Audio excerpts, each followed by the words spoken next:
എന്റെ മണലും തേടി പോകേണ്ടതില്ല. പ്ലാസ്റ്റർ ചെയ്യുന്നതിന് വേണ്ടിയിട്ട് പുതിയൊരു ഐറ്റം നിങ്ങൾക്ക് മുന്നിൽ പരിചയപ്പെടുത്തുന്നതിനാണ് ഇന്നത്തെ എന്റെ വീഡിയോ. ഇന്നത്തെ വീഡിയോയിലേക്ക് എല്ലാവർക്കും സ്വാഗതം. നമുക്കറിയാം, നമ്മൾ ഇത്രയും കാലം ചെയ്തു വന്നിരുന്നത് ട്രഡീഷണൽ രീതിയിലുള്ള പ്ലാസ്റ്ററിംഗ് ആണ്. സൂപ്പർ സാൻഡും സിമെന്റും മിക്സ് യൂസ് ചെയ്തിട്ടാണ് നമ്മൾ സാധാരണ പ്ലാസ്റ്ററിംഗ് ചെയ്തെടുക്കാറ്, അല്ലെ?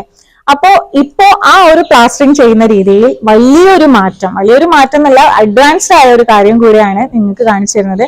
എനിക്ക് കണ്ടാൽ തന്നെ മനസ്സിലാവും. എന്റെ ഈ പുറകിലുള്ള ഈ ഒരു ചുമര്, ഇതിന്റെ ഒരു ഫിനിഷിങ് എത്രത്തോളം ആണെന്ന് ഇത് കണ്ടു കഴിഞ്ഞാൽ നിങ്ങൾക്ക് മനസ്സിലാവും. സാധാരണ നമ്മൾ ഒരു സിമെന്റ് പ്ലാസ്റ്ററിംഗ് ചെയ്ത സമയത്ത് ചെറിയ ചെറിയ ഹോൾസ് നമുക്ക് അതിൽ കാണാൻ പറ്റും. ഇത് വളരെ ഫിനിഷിംഗ് ആയിട്ടുള്ള ഒരു റിസൾട്ട് ആണ് നമുക്ക് ഇതിന് കിട്ടിയിട്ടുള്ളത്.